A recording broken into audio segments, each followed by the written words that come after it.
ఉపమాలంకారం అంటే ఏమిటో మీకు తెలుసా? తెలియదా? అయితే చెబుతా వినండి.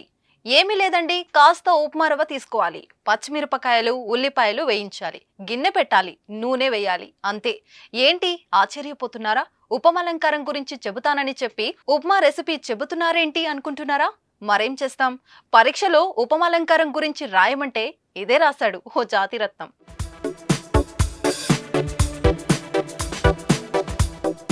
పరీక్ష పేపర్లో ఇచ్చిన క్వశ్చన్ కు ఆన్సర్ రాకపోతే వాటిని వదిలేసి వేరే వాటిని రాస్తాం. కానీ స్మార్ట్ స్టూడెంట్స్ మాత్రం అలా కాదు. ఏదో ఒకటి రాయాలి, దానికి సంబంధం లేకపోయినా రాసి తీరాలి, పేపర్ నింపాలి. ఇలా కథలు, స్టోరీస్ రాసిన విషయాలు సోషల్ మీడియాలో ఎన్నో వైరల్ అయ్యాయి.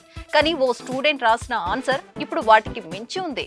ఉపమాలంకారం గురించి క్లుప్తంగా వివరించండి అని అడగగా అతడు ఉప్మా తయారు చేసే విధానాన్ని రాసి పేపర్ నింపాడు. ఉప్మా రవ్వ తీసుకోవాలి, ఉల్లిగడ్డలు, మిరపకాయలు, కారం, ఉప్పు, నూనె తీసుకోవాలి. ఉప్మా రవ్వను గిన్నెలో వేయించి ఉప్పు, కారం వేసుకోవాలి. కొద్దిసేపు మరిగిస్తే ఉప్మా రెడీ అంటూ రాసి పేపర్ నింపేశాడు.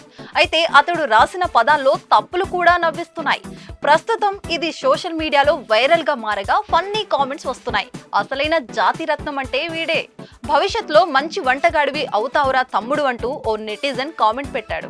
బీహార్లోని ఇటీవల జరిగిన పరీక్షలో ఇంటర్ విద్యార్థులు రాసిన సమాధానాలు కూడా హాట్ టాపిక్ గా మారాయి. సార్, నాకు బాగలేదు, నన్ను పాస్ చేయండి, ఓ విద్యార్థి రాయగా ఓ విద్యార్థి ప్రేమ కవితలు రాశాడు. మీరు కూడా పరీక్షలో ఇలాంటి ఆన్సర్స్ రాసారా? ఏం రాసారో చిన్న కామెంట్ రూపంలో తెలియజేయండి.